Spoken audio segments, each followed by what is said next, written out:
স্বাধীন ফিলিস্তিন রাষ্ট্রের দাবিতে শরণখোলা উপজেলা ছাত্রলীগের পদযাত্রা। স্বাধীন ফিলিস্তিন রাষ্ট্র প্রতিষ্ঠার দাবিতে পদযাত্রা কর্মসূচি পালন করেছে শরণখোলা উপজেলা ছাত্রলীগ ও শরণখোলা অনার্স কলেজ ছাত্রলীগের নেতাকর্মীরা। আজ বৃহস্পতিবার সকাল 10টার দিকে শরণখোলা অনার্স কলেজ ক্যাম্পাস প্রাঙ্গণ থেকে পদযাত্রাটি শুরু হয়। পদযাত্রাটি ক্যাম্পাসের বিভিন্ন গুরুত্বপূর্ণ সড়ক প্রদক্ষিণ করে কলেজ মোড় হয়ে খেয়াঘাট ঘুরে কলেজের শহীদ মিনার চত্বরে সংক্ষিপ্ত সমাবেশের মধ্য দিয়ে শেষ হয়।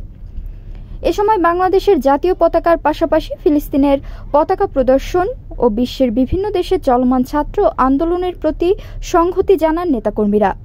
উপজেলা ছাত্রলীগ ও কলেজ ছাত্রলীগের নেতাদের নেতৃত্বে এ কর্মসূচিতে প্রায় ৩ শতাধিক নেতাকর্মী অংশ নেয়। সংক্ষিপ্ত সমাবেশ সঞ্চালনা করেন বাগেরহাট জেলা ছাত্রলীগ উপ আহ্বায়ন বিষয়ক সম্পাদক মেহেদী হাসান শাওন। তিনি বলেন, ফিলিস্তিনের জনগণের উপর ইসরায়েল হামলা চালাচ্ছে। পরশক্তি রাষ্ট্রগুলো নিজেদের সুবিধার জন্য অন্য দেশে যুদ্ধ বাঁধাচ্ছে, মানুষ মারছে।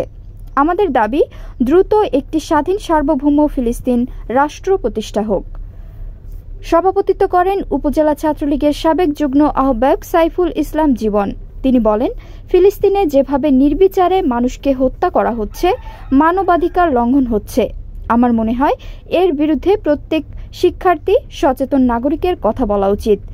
একটি স্বাধীন ফিলিস্তিন রাষ্ট্র প্রতিষ্ঠা হোক, এটাই আমাদের মূল দাবি।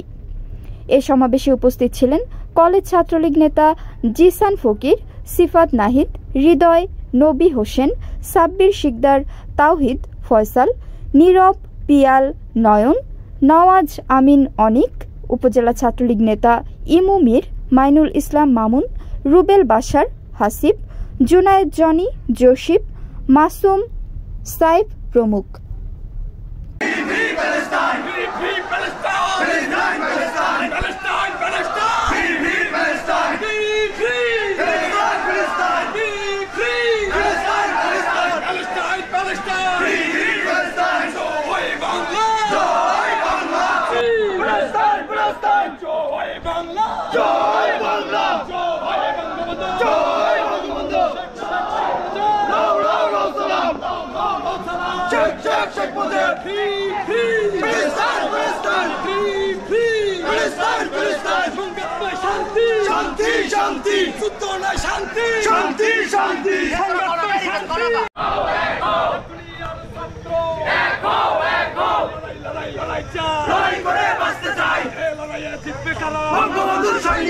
বঙ্গবন্ধুর সৈনিকেরা দুনিয়ার ছাত্র